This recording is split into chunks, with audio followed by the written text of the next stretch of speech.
ମାନେ ଆମେ ଯେତେବେଳେ ଟେଲିଗ୍ରାମରେ ଆମର ଫୋନ୍ ନମ୍ବରଟି ବ୍ୟାନ୍ ହେଇଛି ଟେଲିଗ୍ରାମଟାକୁ ଖୋଲିବାକୁ କ'ଣ କରିବା, ପ୍ରଥମେ ଆମେ ଫୋନ୍ ନମ୍ବରଟି ଦେବା।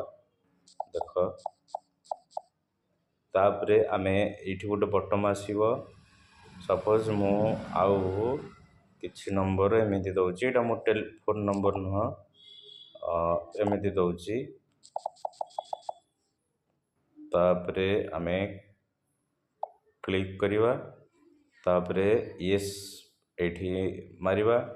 ଯେହେତୁ ଏଇଟା ମୋ ଫୋନ୍ ନମ୍ବର ନୁହଁ, କାହାର ବି ମୁଁ ଜାଣିନି, 7978 ଆଉ ବାକି 0 ରଖିଦେଇଛି। ବୋଧ ହୁଏ ଆଶା ନଥିବ ଯେ ଏଇ ନମ୍ବର କି ପାଇଥିବେ, ତେଣୁ ମୁଁ ଏଇ ନମ୍ବରଟି ମନ ଇଚ୍ଛା ଦେଇଛି।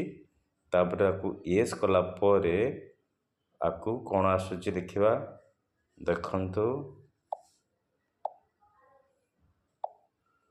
ଦେଖନ୍ତୁ this phone number is ban ଲେଖିଲା।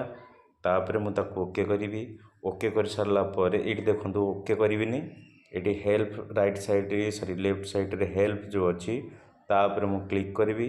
କ୍ଲିକ୍ ହେଇସାରିଲା ପରେ କ'ଣ ହେବ ଦେଖନ୍ତୁ, ହେଲ୍ପ ବଟନ୍ରେ ମାରିଲା ପରେ ସେ ଗୋଟେ ମେଲ୍ ଆସିବ ଆମର ମେଲ୍ରୁ ଟୁ recover@telegram.org। ତାପରେ ବ୍ୟାଣ୍ଡ ଫୋନ୍ ନମ୍ବର, ଏଇଠି ଆମେ ଫୋନ୍ ନମ୍ବରଟିକୁ ଦେଇଦେବା। ଏଇଠି ଆମେ ଫୋନ୍ ନମ୍ବରଟିକୁ ଆଉ ଥରେ ମାରିଦେବା। ତାପରେ I am trying to use my mobile phone number ବି ଅଛି, ଏଇଠି ବି ଆମେ ଫୋନ୍ ନମ୍ବରଟିକୁ ଆଉ ଥରେ ଦେଇଦେବା। ତାପରେ ଦେଖନ୍ତୁ ଆମର ଏଇ ଯେଉଁ କ୍ଲିକ୍ ସେଣ୍ଡିଂ ବଟନ୍ ଅଛି ତାକୁ ଆମେ ପ୍ରେସ୍ କରିଦେବା।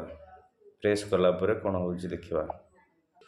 ଦେଖନ୍ତୁ ମୁଁ ବର୍ତ୍ତମାନ ସେଣ୍ଡ କରିଦେଇଛି ଏବଂ ସେଣ୍ଡ କଲା ପରେ 24 ଘଣ୍ଟା ଅପେକ୍ଷା କରିବାକୁ ପଡ଼ିବ ଏବଂ 24 ଘଣ୍ଟା ଅପେକ୍ଷା କଲା ପରେ ଆପଣଙ୍କର ଟେଲିଗ୍ରାମଟି ରିକଭରି ହୋଇଯିବ। ଯଦି ଭିଡ଼ିଓଟି ଭଲ ଲାଗିଥାଏ ତାହେଲେ ଲାଇକ୍ ଏବଂ ସବସ୍କ୍ରାଇବ୍ କରିବେ। ରହୁଛି, ଧନ୍ୟବାଦ, ନମସ୍କାର।